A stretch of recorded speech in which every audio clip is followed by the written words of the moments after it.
You're listening to the Miles Ahead podcast with Dr. Miles Graham Salisbury, where he shares tactics, techniques, and protocols to improve your physical, spiritual, and mental fitness in order to become self-led, grounded, and integrated. We have some special guests, and one you know. Please introduce yourself, the one we know. Oh, yeah. This is the man, the myth, the legend, Josh Sabra. He's back. America's guest. America's guest. Dave Smith. I'm usually not anyone's guest. You're an expert guest today. We'll see. No, we know. We have some good stories. All right, today we're getting into just the lightest of topics, the whole Israel-Palestine conflict. You guys were boots on the ground right before the peace deal went through and had some cool stories and some cool pictures. We thought it'd be cool to let the listener know what you guys saw, what's different from the news. Dave has a vast knowledge of this conflict, which is cool. Josh has been in a war zone, probably just shrugged it off when there are airstrikes going on next door. What's funny, Dave, is we both have had the pleasure of going to Afghanistan completely independent of one another. You went to Afghanistan too? At very different times. Was it the Russian times? Before the Russian times. Wow. Back in the 60s. Dope. Well, I'd love to get into a little bit of that with you, but I went to Afghanistan in 2005, March of 2005. This was right when they were having their elections, and that was my reference point for complicated political situations in tribal communities. But yeah, is it any coincidence, Dave, that is basically as soon as we left, the ceasefire took hold? Now, I'm not going to take credit for it directly. You could a little bit. You probably laid the seeds. I think that just being a gracious guest, and especially if the gracious guest is me, I think that's a sign of goodwill to any people in any language in any country. Because you went to both sides and you were talking to people, so it's probably you. Probably was me. That's right. So what was like Dave? People asked me all over and over again what my motivation was for going, and I basically said it was your idea. But how long had you been thinking about this, and like what was the motivation of going at this time? I think I started thinking about it immediately after October 7th. Probably within 2 or 3 weeks, I was hearing people like Scott Galloway, who went immediately, talking about their experience. I was surprised at how much freedom Scott Galloway had to travel within Gaza with the support of the IDF.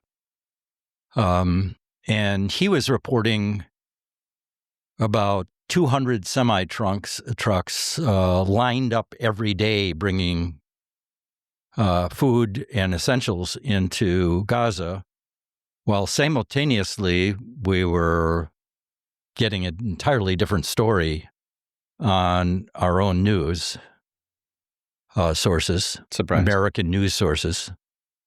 That convinced me I needed to go see it for myself, what was really going on there.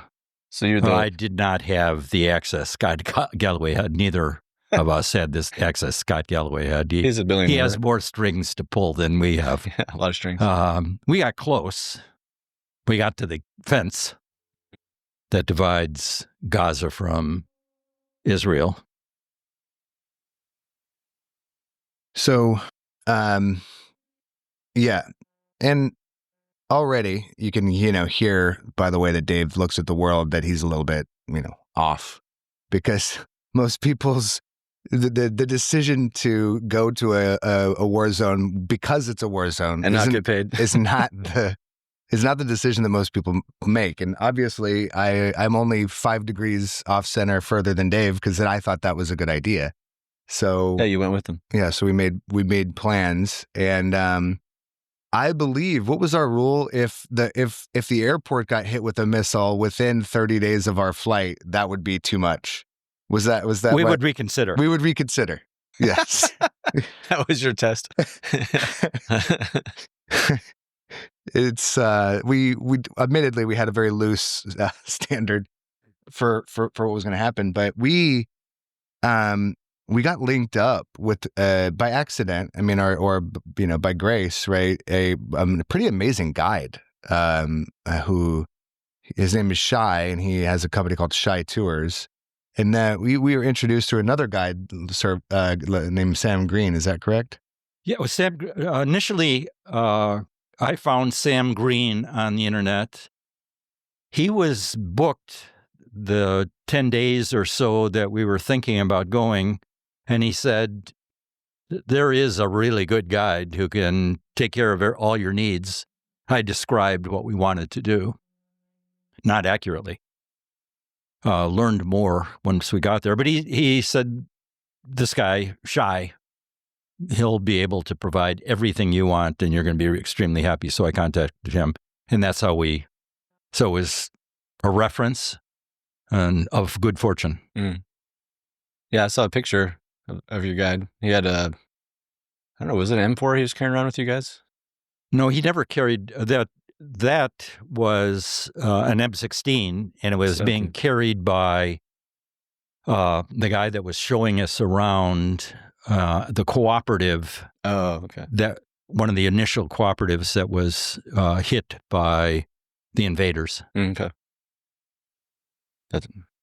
So we had a phone call with Shy, and like Dave said, we outlined like what we wanted, and he created a loose plan for us that totally blew my mind.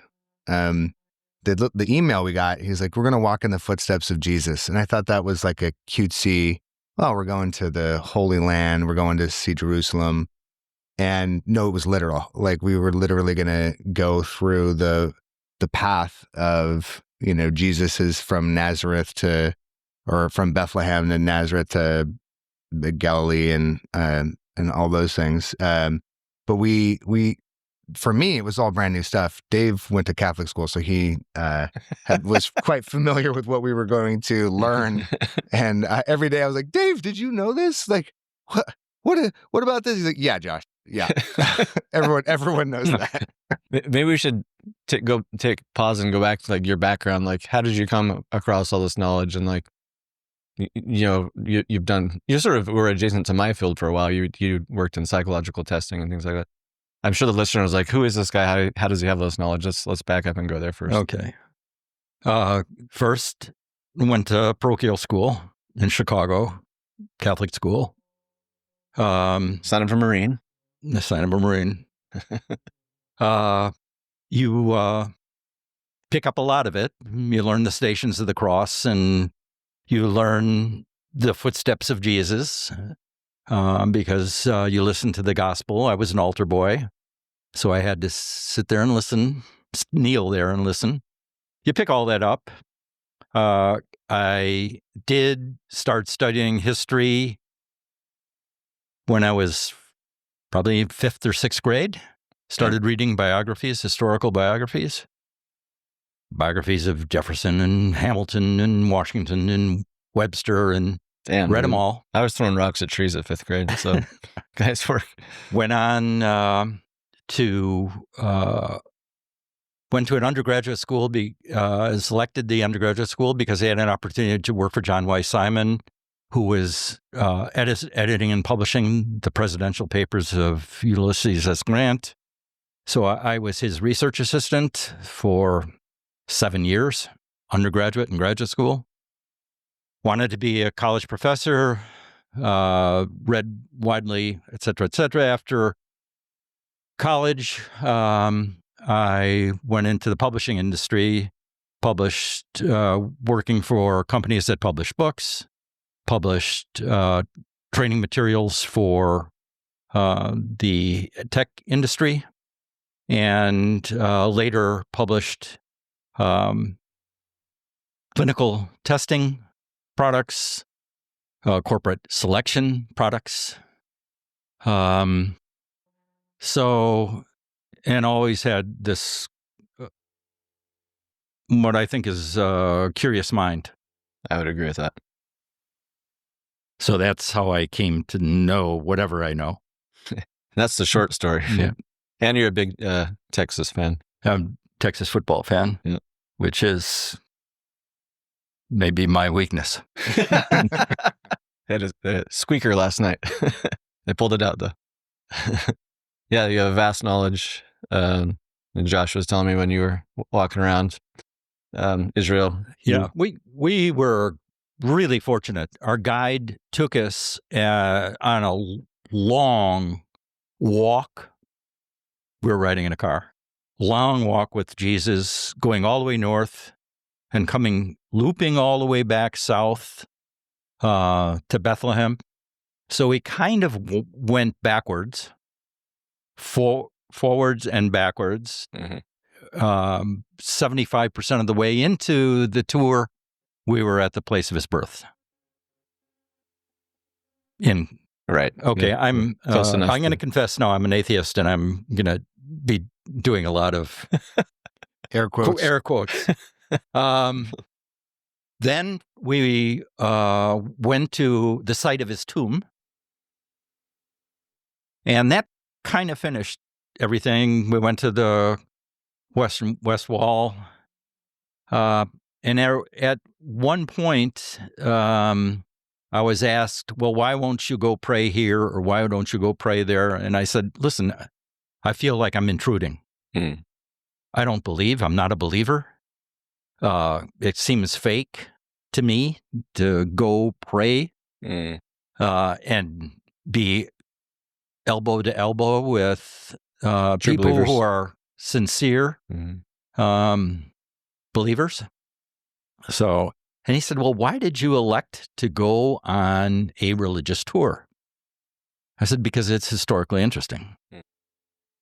But if I knew then what I know now, I said to him, I would have asked for a political tour of Israel.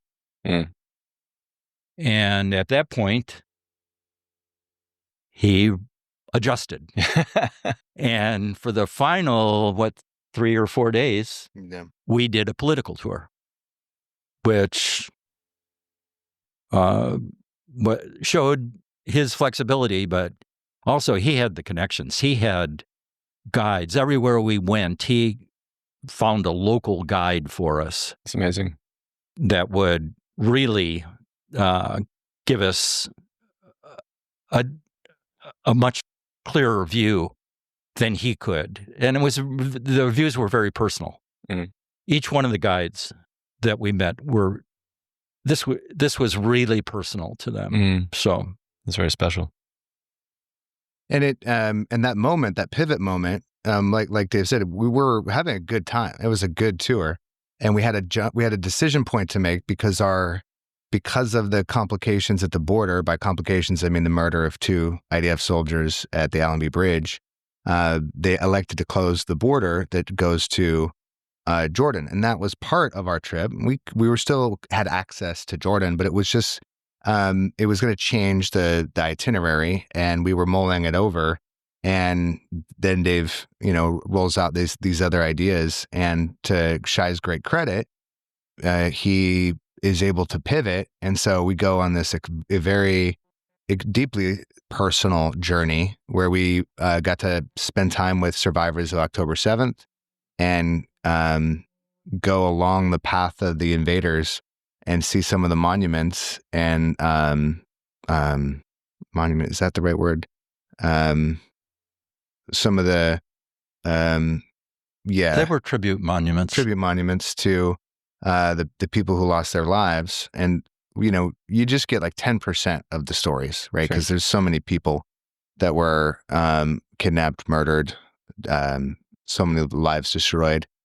And it was so, impactful to me to see it firsthand. And also, like, many Israelis, for good reason, would elect not to go and visit these these areas because it's too painful. Yeah. Just too much for them.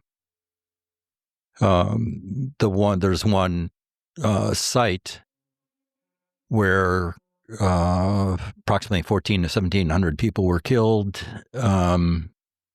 at a music festival. That many people? Yeah, I didn't know that. and they have pictures of each individual. Wow. And a tribute to each individual on the picture. I could see how, if you're Israeli, that would be almost too painful. Overwhelming, yeah. And that happened closer to Gaza by accident, right? That whole festival. Yeah, that's an interesting story. So the invaders are raiding these cooperative and kibbutzim. Kibbutzes, yeah. And the These are farms for the listener. Israeli yes, farmers, yeah. Beautiful farms. And we'll go into detail on that because it is really special. But the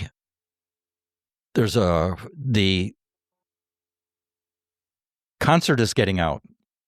Concert would probably be too much. Music festival is getting out, and some people are leaving.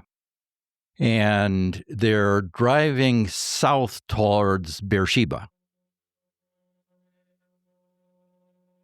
And the invaders say, why are all these cars coming down this road? And that's when they discover that there's a music festival going on. Soft target. Yeah.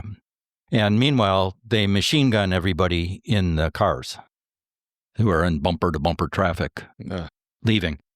So those that turned north towards Tel Aviv avoided that, but those who turned south towards Beersheba got caught.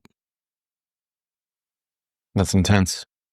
One woman escaped immediate death and updated the community WhatsApp group that there was a blockade of invaders going south. And so that saved a lot of lives because then the police set up a roadblock, moving people to go the opposite direction. But ultimately, they found the music festival. I keep hearing you guys use the word invaders. Here the news says, oh, they were Hamas terrorists. They were Hamas terrorists. They were. Is that invaders what the locals were saying? Not everybody from Hamas came. There were some that were invaders. So flesh I'm making a distinction. Yeah, that's what I'm trying to go for. What's the distinction? The distinction is those who didn't invade and those who did. Not everybody in Gaza invaded. Correct, yeah. But enough 3,000 nasty invaders invaded that did a lot of damage. So that people came along with Hamas just for the ride, is what you're saying? Some did. Mm-hmm. Just because, we're doing this, let's go? Some did. Mm-hmm. But initially, the report was this was very disorganized. But if you read the memoirs of people who survived this, I just finished one, and I read a couple others. If you read their account, they're saying, and we actually had spent some time with one of the people at a co-op right across the fence, and they were very well organized. They had strategy. They knew where they wanted to go. They were organized with a hierarchy of military command. Wow. So, yes, there were some. So the hangers on. Yeah, Hangers on, the way that Shai, our guide, phrased it is like there were 3,000 invaders, but maybe 2/3 of them were what he called the mukba, like the actual professional military arm. And then there were people who were just bandits, people who were just like chaos. People who, when they saw that there was an opening in the fence, they just went in to steal bicycles and stuff from Israeli people and then take it back to Gaza.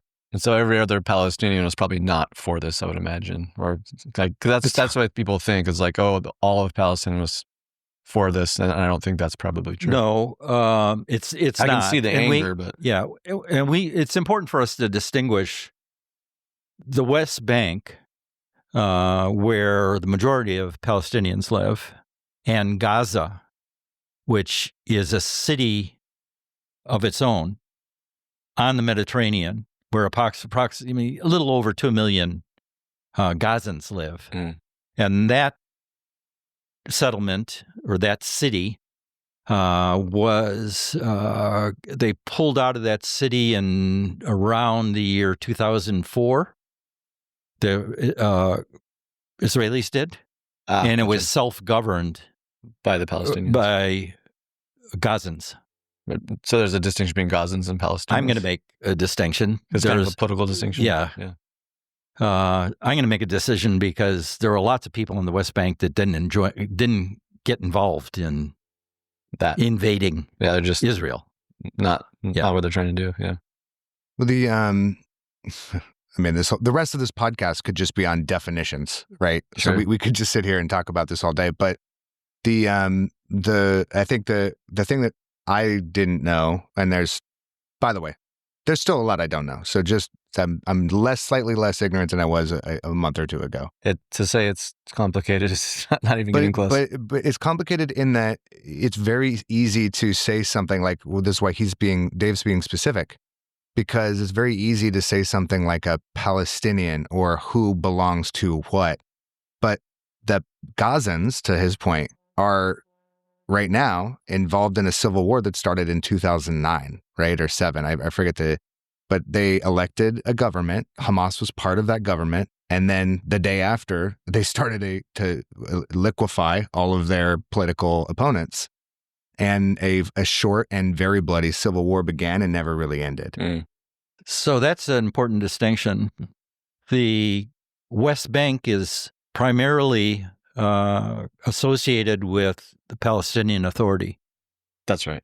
Okay. And Hamas and the Palestinians were rival political organizations within Gaza.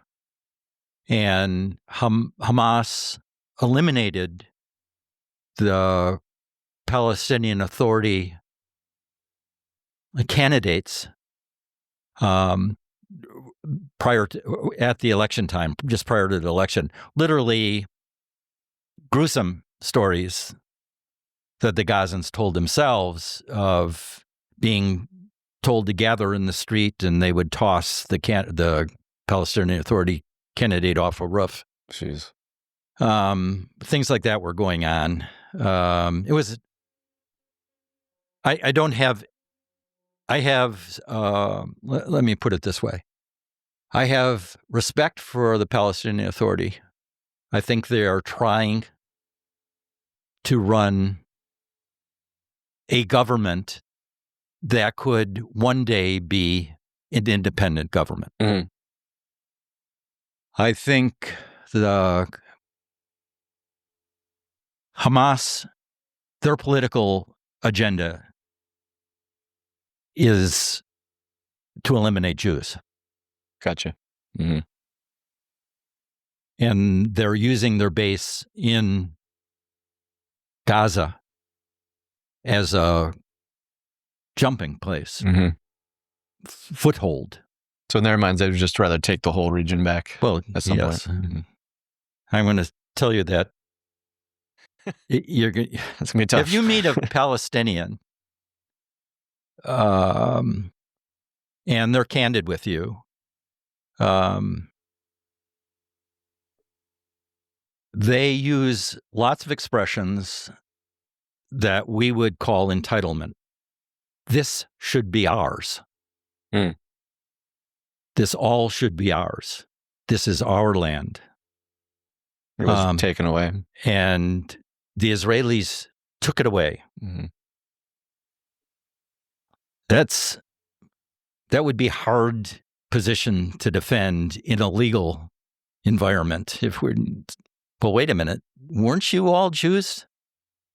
Weren't you all Christians? That's where the complexity begins. Yes, now we're sorting through really difficult situations. Mm-hmm. politically that aren't going to be resolved until somebody very brave, more than one, lots of people, very brave people say this needs to end. We need a two-state solution.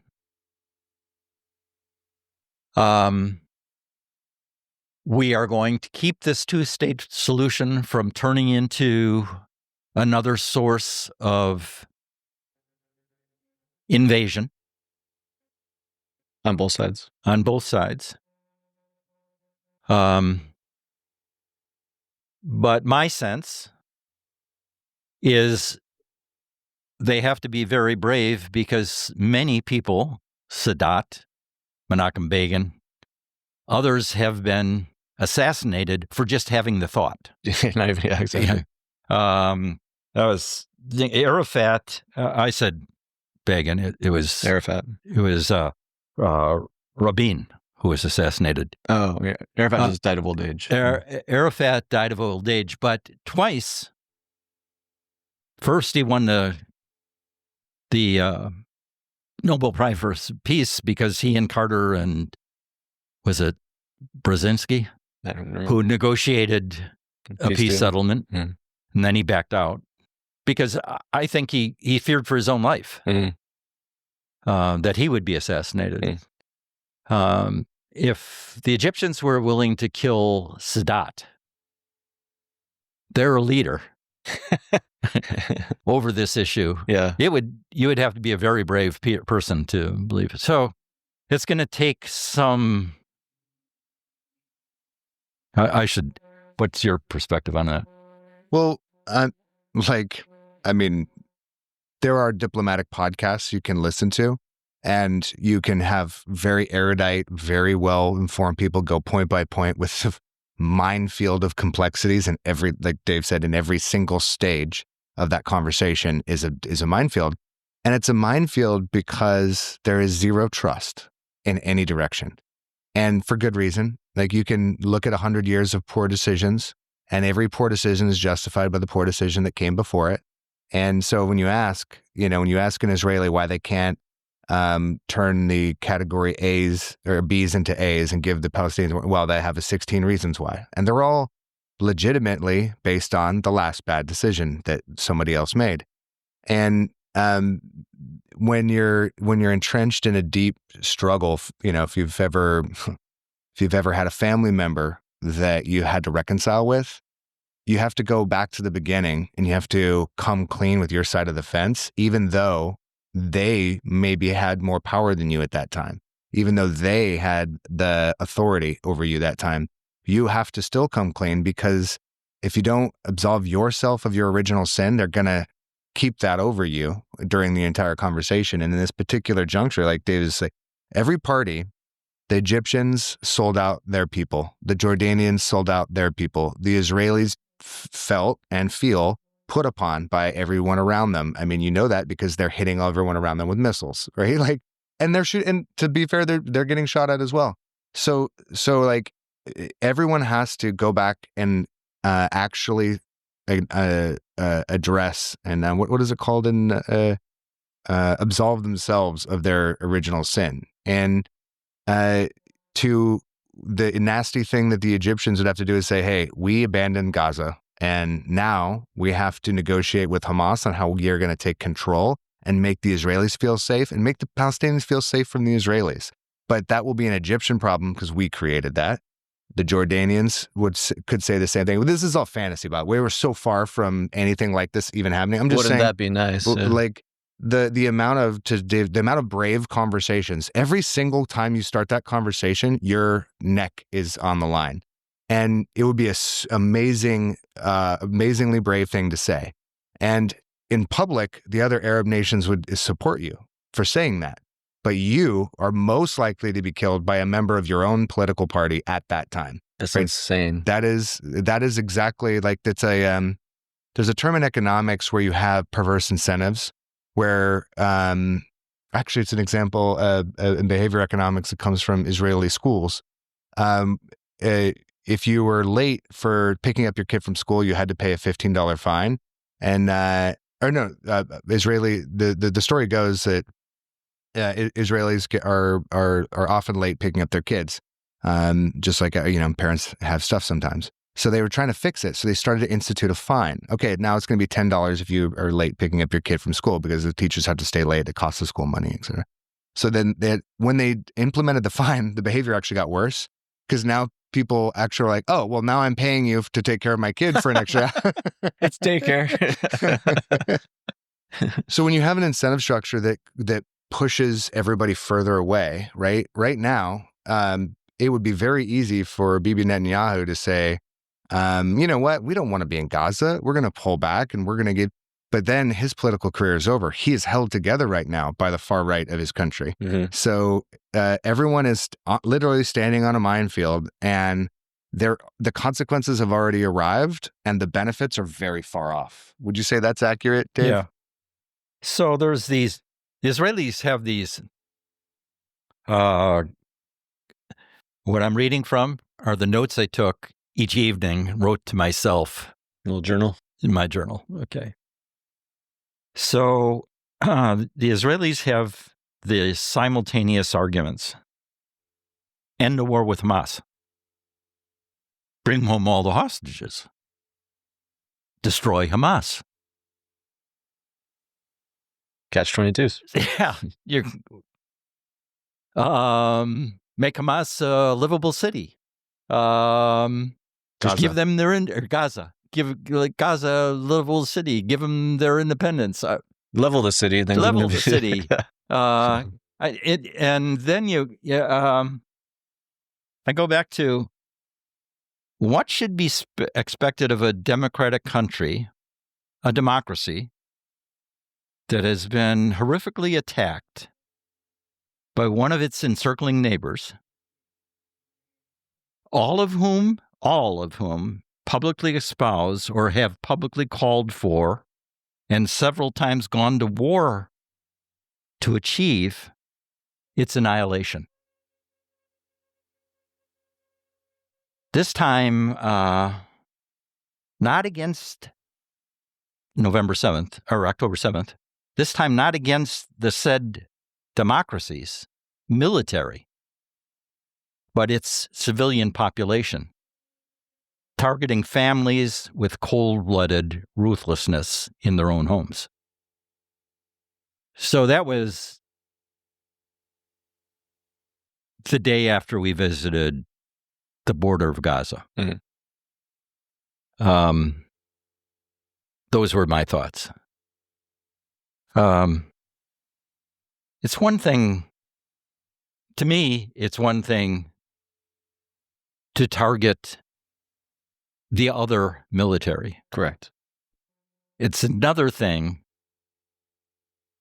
That's a different kind of warfare. It's nasty. Where your objective is to invade their homes and kill their families. Yeah. Straight up terrorism. Yeah. Okay, so that's a hard thing to recover from. Politically,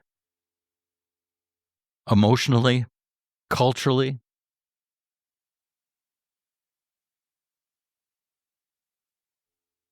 And the other issue is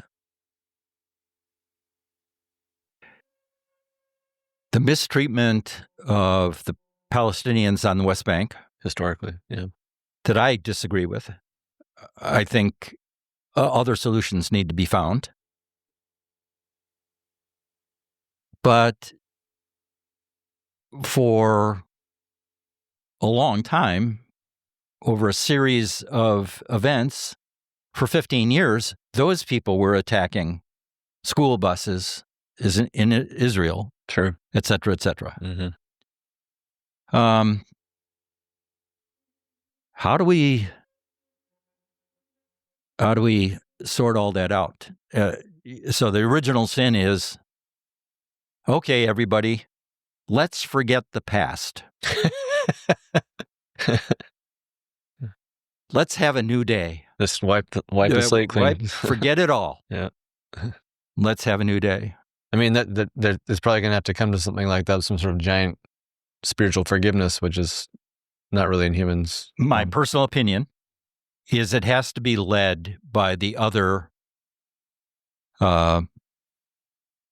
Arabic countries in the Middle East. Yeah. That would be a huge help. They're going to have to do it. It's going to have to be Saudi Arabia and Qatar and Jordan. Put pressure on Egypt. Or pressure on everybody. Mm-hmm. Cut out this shit. Mm-hmm. Also, I was lucky enough to be a young person when the Irish Republican Army disarmed. And I didn't understand a lick of that conflict at all, right? And very much to the same level of ignorance that I had with this one. But one of the things I remember is a British general, when they had agreed to wind down the occupation in Belfast. And a couple of British soldiers were murdered while they were getting a pizza, like their last day of duty, right? Like, and they were on their way out. And General got on the radio and he said, listen, this cold-blooded murder of, British citizens is just the flailing of the people who don't want peace. And they want us to respond in kind, and they want us to come and have a crackdown and empty out some neighborhoods and do some mean shit in response, which is what we want to do, by the way. Like, you kill my soldiers, I want to respond. But we have to move on. Like, there's nothing that's going to derail this. We're going home. And there will be other acts of violence, and we're going to do our best to prevent that too. But the consequences have arrived, and the benefits are far off. But if people have the ability to climb down, people talk about the benchmarks, the unrealistic benchmarks set on this peace process, like the Palestinians can't act violently. Well, if America only got to stay a country, if Americans didn't act violently, we'd be done for. Right? And we have to realize that we have to come from reality and work our way down to a slightly better reality, right? And so these acts of violence and these, like, we'll call it instability, and retaliatory strikes, whatever it is, there is going to be continued violence. That's a given. However, who is it for? Who's benefiting? And I would argue, and I think it's clear, is that the stakeholders on the ground, the Palestinians, the Israelis, they have all the consequences and they don't have any of the benefits. And if they engage in a holistic, fantastical peace process like we're imagining right now, the benefits will come only after the forgiveness, the letting go, and the trust is rebuilt. And then that will happen imperfectly and dangerously. People will try to murder their own leaders, murder each other's leaders, try to murder each other. But at the end of the day, that's already where we're living. I guess I have a more optimistic view than that. Ooh, I love it. It's not like you, Dave. We could use that these days. I can imagine the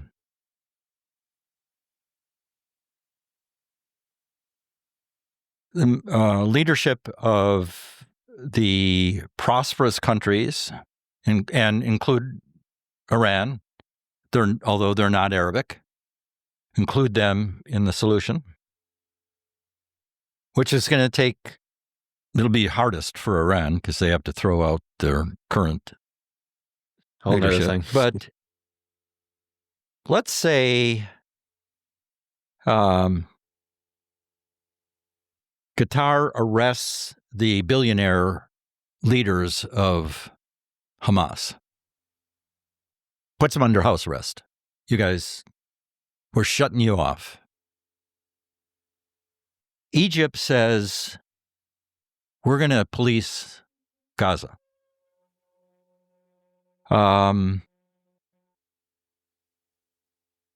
Jordan and the Saudi government says, we're going to manage the West Bank.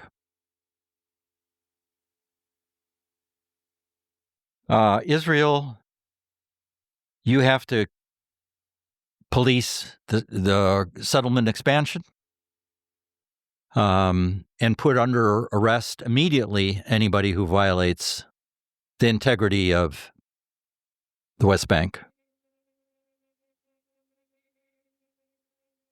I don't think they have to worry about Israelis invading Gaza. They have no interest in doing that. I think if that kind of political movement took place, so a post-Second World War movement, we're going to stand Germany up again, we're going to stand Japan up again. Kind of like that, yeah. We're going to take the leadership. We're going to put people in Japan to watch what's going on there. We're going to put people in Germany to watch what's going on there, but it's going to be their governments. And I think a solution like that sounds maybe improbable, but the benefits to Saudi Arabia, Qatar, United Arab Emirates, Iran would be so great that they might actually be attracted to that idea. And they might be actually inching their way there. Interesting. That would be an elegant solution. That's a good example with the post-World War II solution. If we did that, where the British and the Americans and the French. So what was different? Even the Russians were involved. For a bit, they were helpful, yeah. And then a problem. What was different for you guys when you were there versus what filtered information we get on our biased news sources from both sides? When you went there, what was like, oh, this is not true, or this is partially true? Josh should take a shot at this, but I would say one is when I was in Tel Aviv, I saw a different country than I expected. The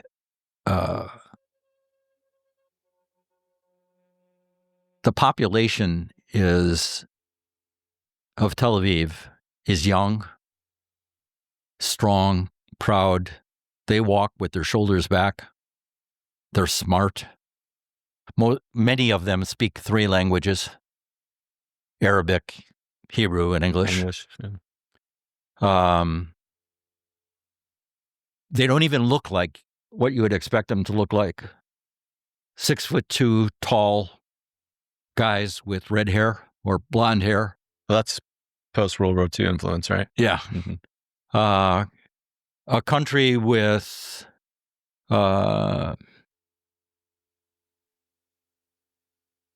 a city with a European feeling. Nice beaches. Really nice beaches. Tall skyscrapers, modern skyscrapers. Obviously a prosperous city. Even though they're at war. War is 50 miles away. That's wild to think about. Yeah. That's like a thing like what Eugene would be. Yeah. Front lines or something. Yeah, exactly.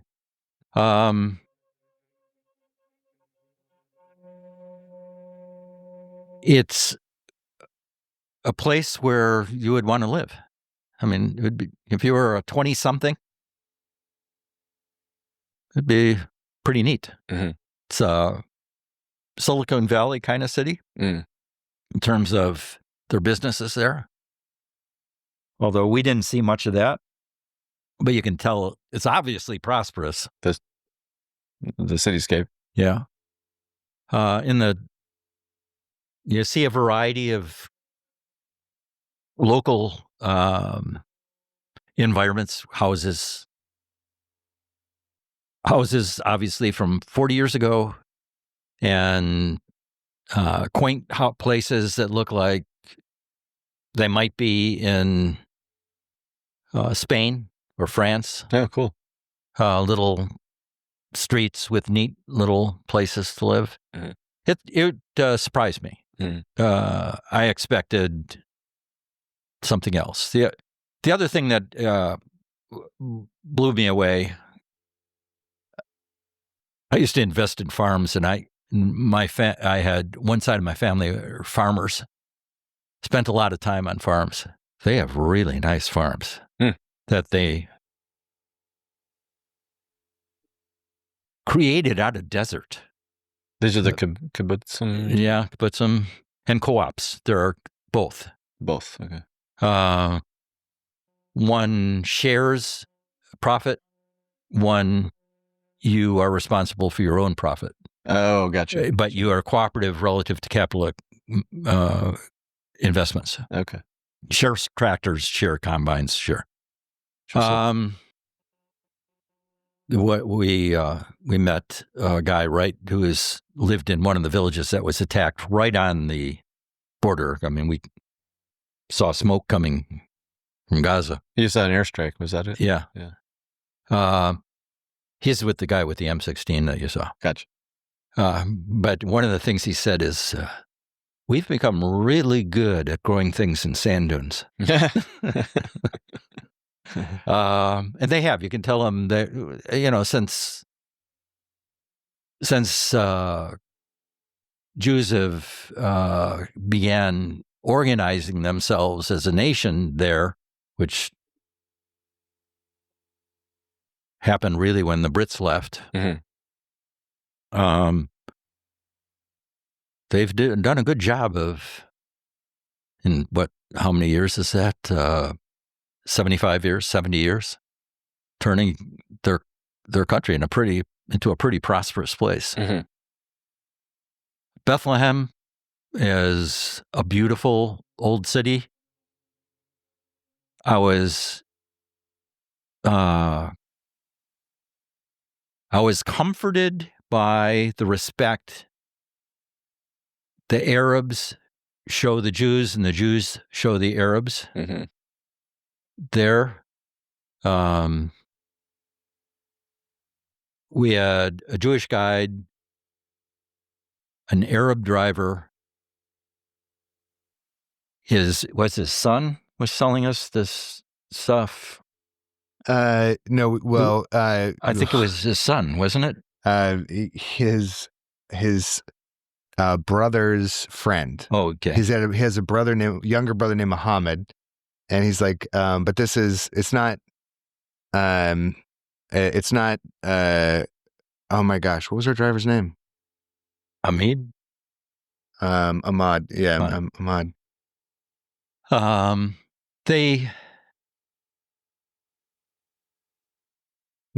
One is you can't tell them apart.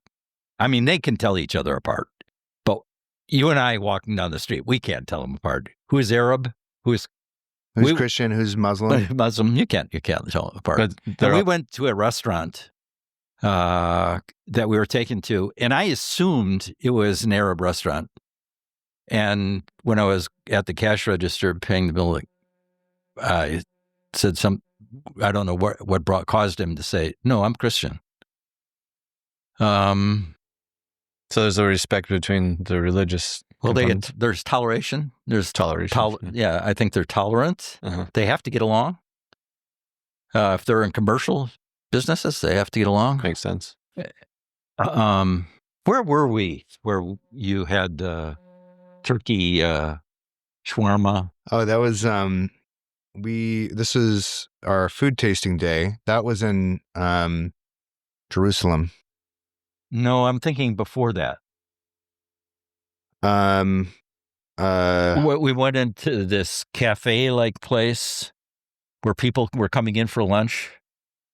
Oh, the first day we're in Bethlehem, we had shawarma. So that's where I made the mistake of assuming he was Arabic. No, he was Arabic, but he was an Arab. Yeah, Christian. And I thought it was Muslim. Yeah, which is a natural mistake to make if you're not on there normally. Yeah, that kind of, unless you go to the Orthodox section of Jerusalem, it's hard to sort people out unless the ones that are in Israeli uniforms are obvious. Right. But you got to be careful there. The first contingent of the Israeli army that showed up at the October 7th site were Arabs of the Israeli army, Bedouins.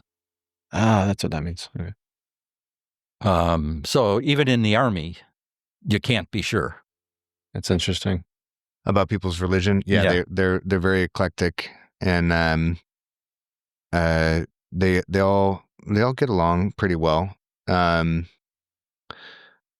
don't know. I think the religious, I think if you look at what's going on there, it's blood and soil and tribe, and then religion is an overlay on the top. This is a place for thousands of years where they've lived together, and yes, also killed each other, but also lived together. It's kind of, it's very important. I don't want to take away from the religious aspects of all this stuff, but the religion piece is an overlay over the top.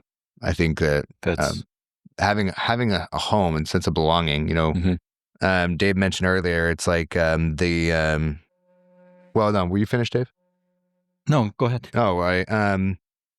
The things that struck me about he was surprised at how prosperous they were in Israel, and the farmers, and how far they'd come and what they'd done in 75 years.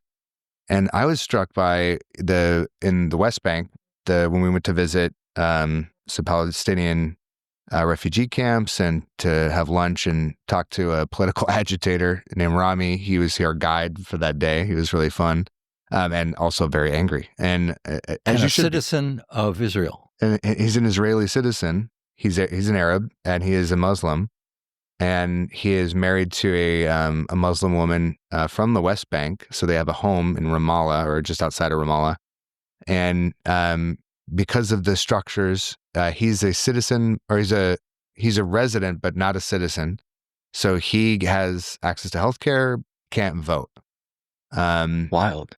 And he is allowed to do whatever he wants. His family can come visit him, but they have to leave the same day. So his kids and his wife can't stay at his house in Jerusalem. They have to stay overnight together in Ramallah. His mom lives in Jerusalem, so he has to stay there, stay close to mom.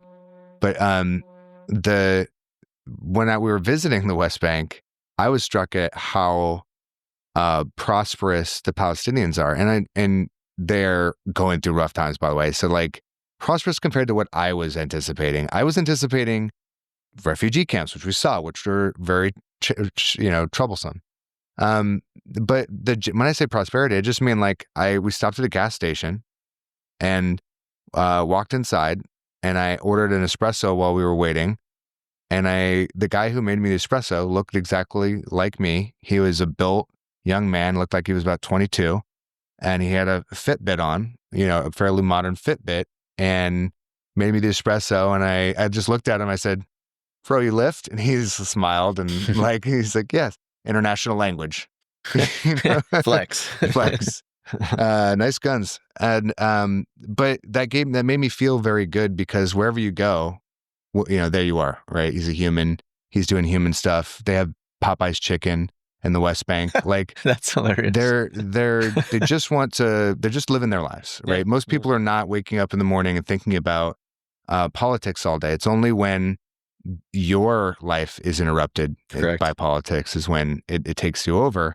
I was surprised at all of the, we had great ice cream in the West Bank, and we had really great conversations. So I was surprised at the prosperity that the Palestinians have access to, even though they're going through hard times right now for obvious reasons, and it would take another 5 hours of this podcast to explain like the complexities of their lives. But it sucks in a variety of ways. On the Israeli side, what I was surprised at is the amount of contention they have with their own government and with each other. We watched our guides argue in front of us about what was happening, what it meant, why, how much the government was telling them, and how much they didn't. It sounds like an American conversation, right? Like, well, that's what they said in the press conference, but no, I'll go further, and we watched some heated debates, which are good, right? Because some people think that like, oh, Israelis are all pro-war. Very much not so. There was a protest every single day of the week while we were there. People wanted the war to be over. They wanted the hostages back. They wanted to stop the invasion. Obviously, there are there are people who are very hard right and pro-war, but it's a contentious debate. They're of many minds in Israel, and they have a healthy dialogue with each other, a heated debates with each other, and in a lot of ways, it just reminded me of America. Very respectful debates. So we were in. We had an off-duty or not currently assigned military officer who gave us a tour of the best food in the food market. That was a good day. That was a really good afternoon. We ate really good. But he and our guide had a little side debate about did Israel know about the tunnels or not? And this military guy said, of course we did. We called it the Metro. Yeah. Whereas Shai said, no, we didn't know. So they had that little debate. That would be, it might be a vicious debate here in the United States. Yeah. We knew or no. We don't know how to debate here. We're just ad hominem attacks. Yeah, they had a little debate. They disagreed. But they didn't come to blows, and you didn't think they were going to become rivals over this. Yeah. They're probably not using ad hominem attacks like personal. Exactly. They're just exactly. using the facts. Yeah. You never heard that. Yeah. That's all we're about right now. Yeah. Sadly. Well, and Dave pointed out something that is palpable on the street, which is why going to a place is so much different than reading about it in an article. But you can sit on the sidewalk, and we both commented on it, is the fearlessness of the people, specifically the young women of Tel Aviv, and they just had no sense of insecurity at all. And we were watching, and part of it is that, well, according to the literature that I've read, but I think a big factor is the fact that they all serve in the military, right? And not just that they are citizen soldiers, but what it is everyone on the street knows that you are an Israeli, and if they get into any shit, they don't just have themselves to trust, they trust everyone on the street to back them up, right? Whereas we've all been in places in America where we feel very isolated and very much alone. And if I call for help, no one will come to help me here. And that's a sentiment that is infrequently felt, I believe, in their culture. And so when they're having this argument, they're genuinely listening to the experiences and valuing the experiences. They may not agree with their analysis or your thought process, but your data point, your experience is valid to them, and your personal experience. And they have more alignment than disalignment, which is fascinating. Totally, it's something that we can to be envied. As Scott Galloway talks about how jealous he is about the camaraderie and the community that's created when you serve together. Yeah, it's huge. We go through a hard time together. Yeah, it's huge. We had this one little vignette. I don't know if we were looking for a cafe or we had already arrived at a beautiful little cafe in Tel Aviv. And you see a young woman, let's say 19-year-old woman. She's in a pink and white skirt, above the knee skirt, and a white blouse. And she has an M4 hanging in front of her. And she sits down with three of her friends, females, in another cafe that we were looking at. and she takes that M4 and flips it over her back. Admin sling. Yeah. It's down. Oh, I've never seen that before. It was, but at one point asked the a waiter, I thought I saw that he was carrying. So I just asked him if he was. Was he printing? Huh? Was he printing a little bit? No, he was carrying it in back, and he leaned over a little bit, and I could see it, or I thought I could see it. Uh-huh. And I asked him if he was carrying, and he said, everybody's carrying. Makes sense. Yeah. Didn't you guys get rolled up at like Shinbot, which was like the MI5 or FBI when you got to the airport? Oh, first of all, coming in is very obvious. Obviously, there are people watching you that are, if you're sensitive at all, that there's somebody examining you while you walk by, you notice them. And they obviously are looking for clues. Yep. We're coming back. We're going home. And are you guys traveling together? Yes, no. You said yes. You said no. No. I think he interpreted it the other way, another way. Josh did. You are coming with us. You're military age male. That was funny. Couldn't think on my feet. That was my biggest problem.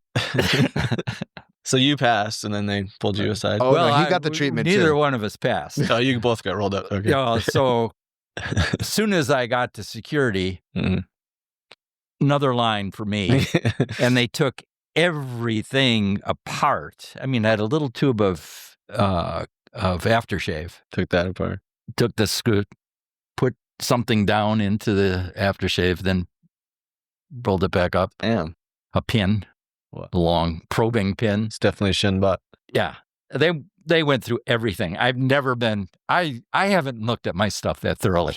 What's TSA to fucking shame?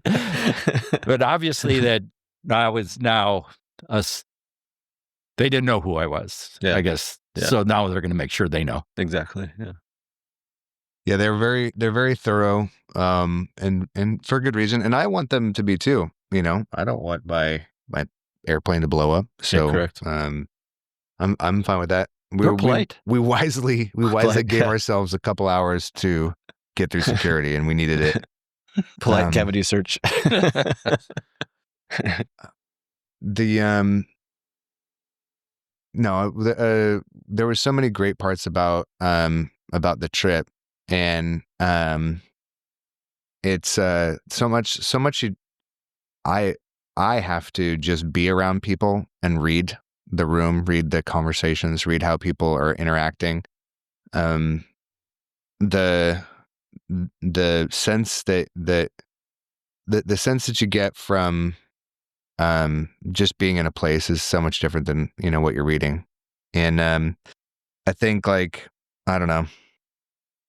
It was one of the more impactful trips I've ever been on. Mostly because October 7th or Life in a Refugee Camp, you can watch it on YouTube, or you can look at TikTok, or you can talk to somebody who's in that moment right now. And you feel for everybody involved, you know, like, it's not fair. Not fair is something I think I said a lot to every people I met. And it's such a heartbreaking thing for the world. And I guess the one bright side, to end on a note that is somewhat positive, is I think social media is obviously an imperfect source of information. But what it is it brings the conversation to light, because whether it is clear or not, it's I think 100% of people agree it's wrong, right? Like, you know, this is an untenable situation that needs to change. And what that means, who knows? But at least the conversation's happening. Yeah.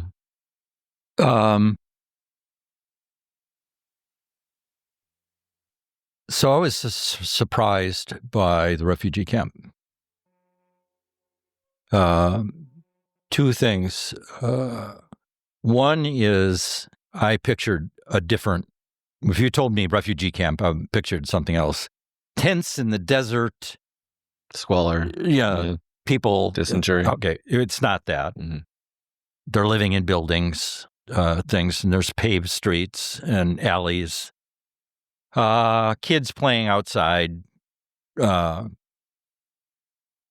nice. Not prosperous. Too many people too close together.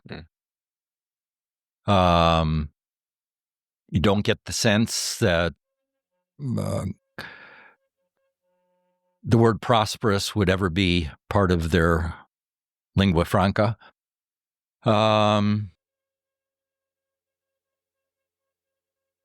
It does feel, they asked me what my impression was. I said it feels like jail. Mm-hmm. It does feel like jail. Sort of like an open air prison camp. Yeah. I think fair is not a useful word. It's not fair to anybody on that vast peninsula. Mm-hmm. There is no fairness involved here. And trying to achieve fairness is going to be very difficult. Put that concept out of your mind. Mm. Good distinction. Yeah. Let's get organized. Let's teach Palestinians how to farm, because they have all the same kind of land. They got nice beaches. All the same kind of land. Let's teach them how to farm. Let's provide, instead of control on their cities, let's provide whatever civil infrastructure we can and make it the best we can. It's never going to be like the U.S., but hardly any other place is. But we can make it a whole lot better than it is. Mm-hmm. That's the kind of thinking that needs to go on. Let's. I don't think. Well, he was unfair to me. Well, he was unfair to me. That doesn't help. Doesn't help. You need a higher order thinking. Yeah. Nope. None of this is fair. Yeah. Let's not make that our standard. That's a good place to not come from anymore. Well, I agree with that. And I think it's even less complicated than that. You know, you say organized, Dave, and I think it takes a lot of energy. This is my observation. I don't know if you agree with this, Dave. It takes a lot of energy to keep a system dysfunctional. It takes a lot of, you have to build a lot of walls, a lot of policing. There's a lot of service interrupts. There's a lot of things that you have to actively do to keep the progress from occurring, right? And so Dave's like, we got to teach them how to farm. I think we got to let them have water, and then they'll use that water to irrigate. And I think, yeah, I mean, the water issue is in town. So if you lived out of town, you could have as much water as you want? Well, I think you have your own wells. I think that might be something that would be worth investigating. But a lot of these things, right, they are disorganized by construct. And so it's actually like, if you take the energy out of that system, the system organizes itself. And then it becomes much more clear what your next step is. I was going to ask you, is there parallels between what you saw when you were boots on the ground in Afghanistan versus that? You know, what did you think about? So yeah, that's a great question, Dave, because you were in Afghanistan before me. What did you think of the Afghani way of life or the Pashto way of life? Because you were in Southeast. Yeah.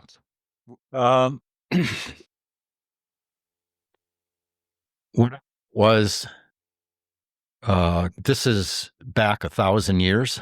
Wow. I don't think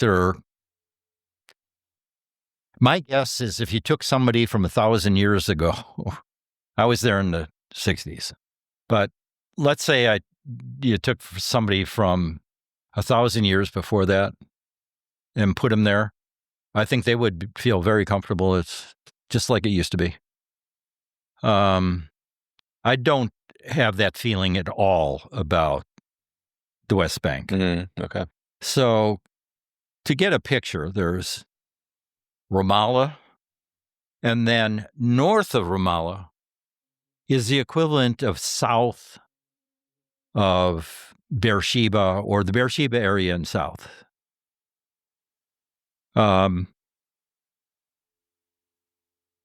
We saw a farmer trying to farm with a tractor, and they had a cutting machine behind it, like what we would use in a field for cutting wheat that we didn't want. We wanted to dispose of, and they had a hard time managing it. Clearly, they didn't know how to use their own equipment.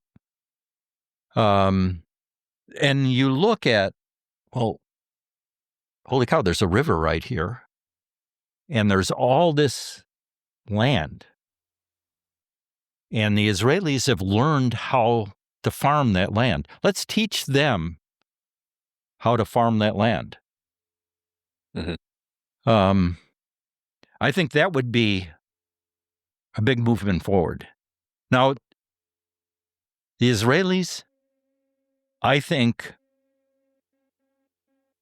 for political reasons, have some mean activity going on in the West Bank, For sure. like controlling the water, controlling resources generally. It's mean.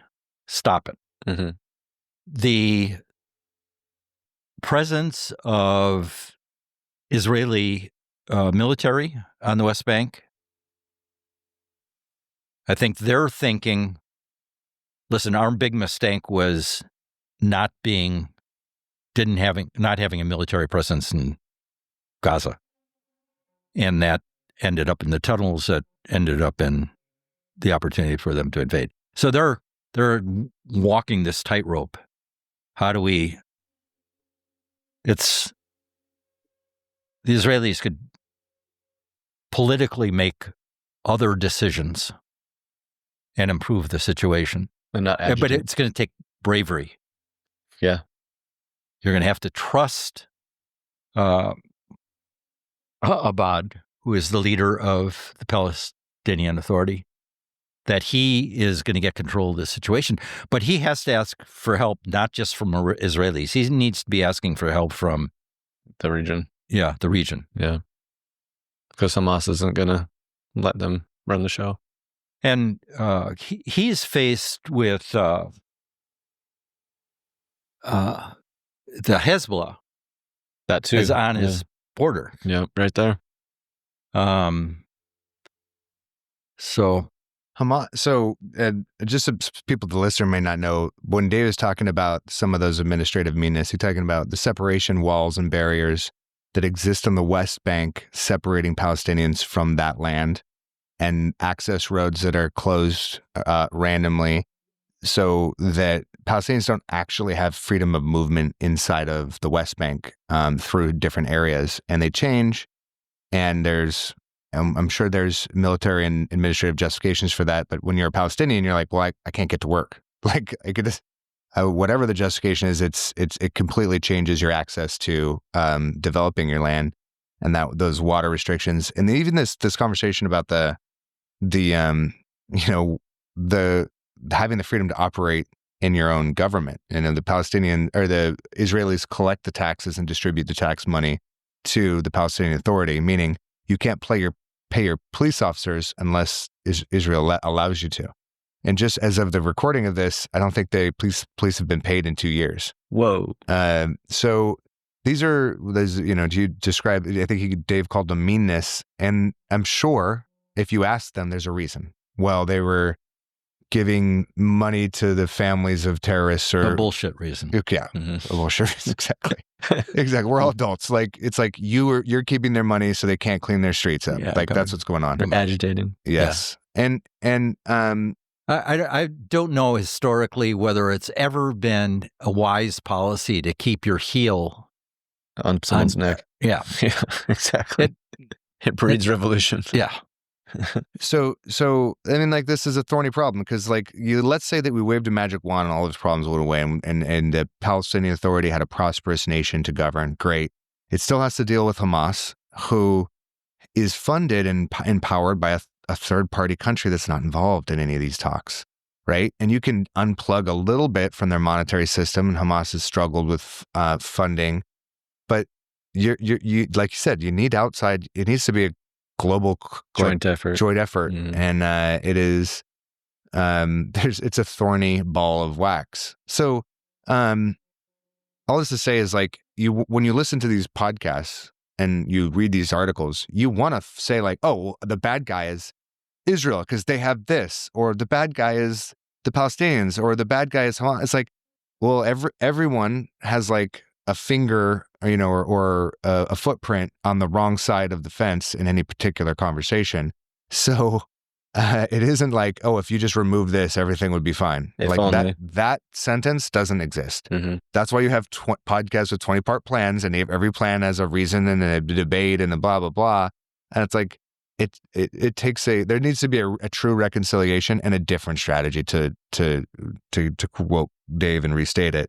It's like, it literally must be different, because there isn't a mechanism that will allow, if the United States had to ask Canada to pay our FBI and police, guess what would never happen? We would invade Canada, and Canada would be the 51st state. Like, no, we were not having that conversation. Like, there's like so many of these are non-starters.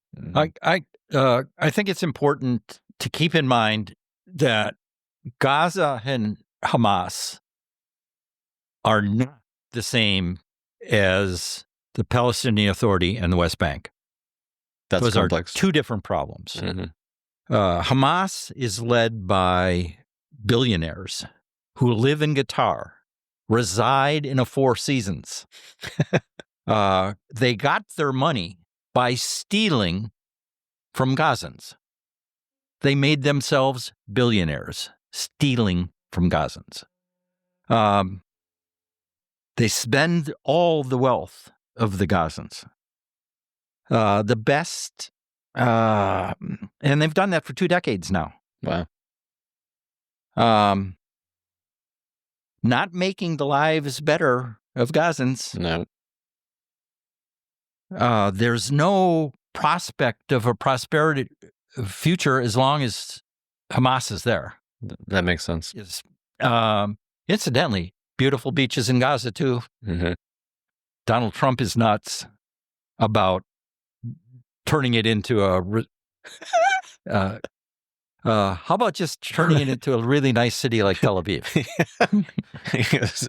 Need some gold toilets in there. Yeah.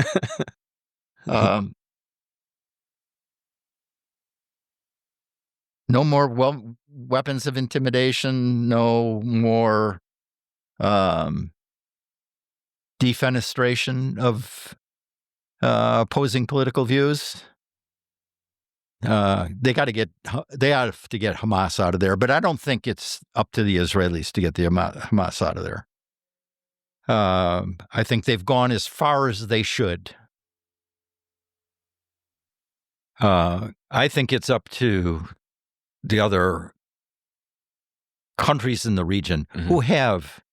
I think Qatar has those billionaires under house arrest right now, but oh, do they? Okay, I think they do. So they're trying to do something behind the scenes. Yeah. So I think that they have to get involved. If it's just going to be back and forth, Israel versus who's ever at the West Bank, who's ever in Gaza, it's not going to resolve itself. Crips versus Bloods forever. Yeah. I do think, and I've had this conversation with Josh before, I do believe in agency. And I do believe that you can't be victims. And I think the Gazans have allowed themselves to become victims to Hamas. That's pretty sad. Well, then I think about this, and Dave, I've been trying to make an American analogy for people because it's such a strange, a unique situation. But Hamas, as a political party, evolved in '95 when the PLO decided to do the courageous thing, Free elections, and to sign a deal and make a two-state solution. Oh, that was that. Yeah. Hamas is an ideology of one-state solution. And it's no Jews. So it is an ideology that exists in the body politic. And the way that I'm framing this, Dave, and for Americans is like, okay, so we have a conservative branch of our politics, and we have a fundamentalist, conservative right. And in that vein of hard right conservative politics, there are people who call themselves Christian fundamentalists who are willing to blow up an abortion clinic to stop people from getting abortions, and because they think that it's immoral and they're saving lives in the long run by doing it, by killing people. Yeah, makes sense. But those are a small that's a small fringe body of our politic that is castigated by the right. Yeah, for sure. Would you agree with that so far, Dave? Yep. And so then the way that this ideology takes hold and then becomes to hold hostages, okay, so let's imagine that your far-right Christian fundamentalist militia is now funded by a third country that's not in the United States. And now instead of... It's the Canadians again. So not a nuclear power, but a very powerful country like Mexico. Mexico's probably nuclear at this point. But so now an extremist faction that already existed now has all of a sudden an army, and it wasn't even mainstream enough to have more than a few people who are willing to blow up clinics. But now, because you can offer $1 million to anybody who's willing to blow up another clinic, now all of a sudden it's happening every week. And people are saying like, well, what are you doing, Americans? Like, you're fostering terrorists. It's like, well, we kind of are, but also we have a big problem. Someone is creating an avenue for these people to be supported that is outside of our country and outside of our reach. Mm-hmm. Does that follow? Was that even relevant? I think making the problem there analogous to the U.S. or Europe or Russia or Asia someplace is not useful. I think you look at the problem straight on, try to understand that problem and solve that problem. And I think trying to draw on our own culture to solve their problem will not lead to a solution. Well, the analogy is for understanding, right? Because I think a lot of people would hear you and say, yeah, why don't the Palestinians get on this extremist wing of their body politic? And what would your answer to that be? The Palestinians or the Gazans? The Palestinians that live in Gaza. So we'll call them Gazans for now. Okay. I think they allowed themselves to be politically intimidated because of the vicious behavior of Hamas. And I think I just finished a book called Hostage, about a guy who has spent 491 days held hostage in the tunnels of that Hamas has built in Gaza. And he reports every day the conversations that he occasionally has with his captors who are in charge of him and a couple of his other captors. And they're in gruesome conditions, absolutely gruesome conditions. The floor covered with maggots. Oh. No place to go to the bathroom. No food. Meal once a day, given a piece of bread. Occasionally with something on the bread, peanut butter or some kind of cheese. Just atrocious conditions. And then you realized that their guards are living in the same conditions. Oh, May have more food, but they're essentially living in the same conditions. And they won't allow themselves to say, you know what? I don't like this. I don't like this. I want this to stop. And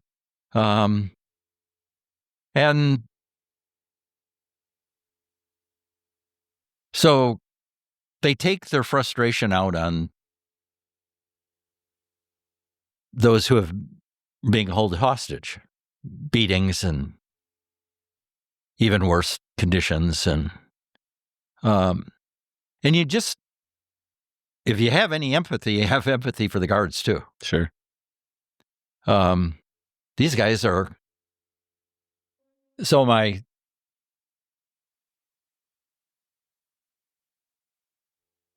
I believe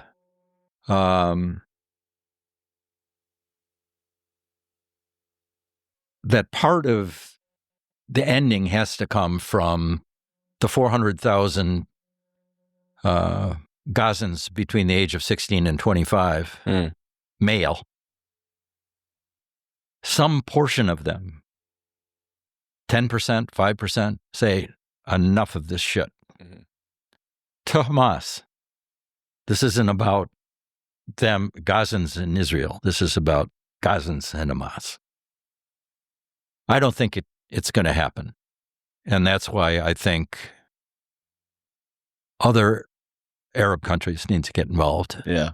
And take Hamas out. And I think you're probably aware, it's going on again in Hamas. They're executing people right now. They're executing anybody that raises their hand.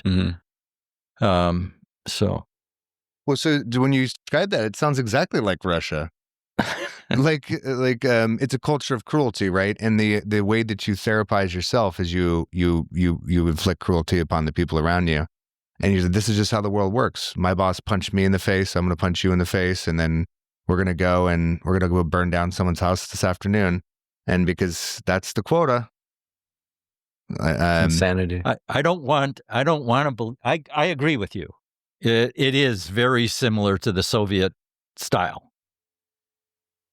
I just want to believe that human beings can grab their own agency and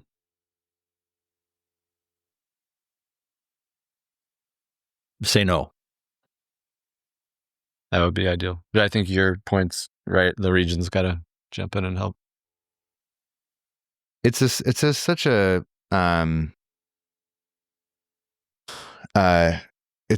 thorny issue, and it's also the Viktor Frankl says this, and so does Dick Winters in his book about going from D-Day to storming the Eagle's Nest.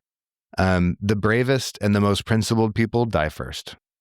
The people that want to do the right thing and help people and be brave, those are the first ones to go. And I think Dick Winters says, like, by the time they're 3 months in, none of those people are left. And it's just the people who keep their head down. Yes, I'll follow orders. We're gonna storm the trenches, but I'm gonna keep my head down. I'm gonna duck. I'm gonna hesitate a little bit before I hop in front of that machine gun, because the last few guys that didn't do that, they're not here with us anymore. And I think the people who had the principled stand, who were in the political opposition, they were flung from a roof 10 years ago, and people are trying to figure out, maybe there's another way to do this that doesn't result in me taking a leap of faith I don't want to take. That's a good point. Yeah, they stick out. I don't want to believe that. I know. I don't want to believe that. It's hard. It's hard to roll with. I want to believe that people can assume their own agency, and for noble reasons, they're willing to sacrifice ultimately. I think both are probably true. Well, yeah, and I agree with you, Dave. They can. I don't know when that moment is, and I think that moment looks different. I think we've been waiting for a revolution in Russia for how long? Well, actually, it didn't come at the center. It came at the fringes. It happened when there was leadership in Czechoslovakia and Poland and others who pushed back. And they came out of the union movements. They said, enough. That's a good point. So it can happen. Yeah. Converting Moscow, tough. That might be more tough. No, that could be a whole nother podcast. I know. Closing thoughts, because I know you got to go off to a TED Talk here in a second. I'm just grateful. I can't believe what an exciting trip that was, how impactful it was on me. We also had fun. It was, yes, it was a serious trip, but we got to taste a lot of new food. I drank a lot of Turkish coffee. Actually, good. I make it now. I make Turkish coffee for myself. It was a trip of a lifetime. It was Dave's bad idea that I benefited greatly from, and I'm appreciative of it, and I'm just grateful to be here. You were some of the first tourists to be there in a long time, right? There weren't many tourists. The travel advisor is like, don't go. Yeah. You guys went. So. There weren't many tourists First there. non-Jewish, non-religious pilgrims. When I was younger, I went to, because of my nature, I went to a lot of what we call the third world.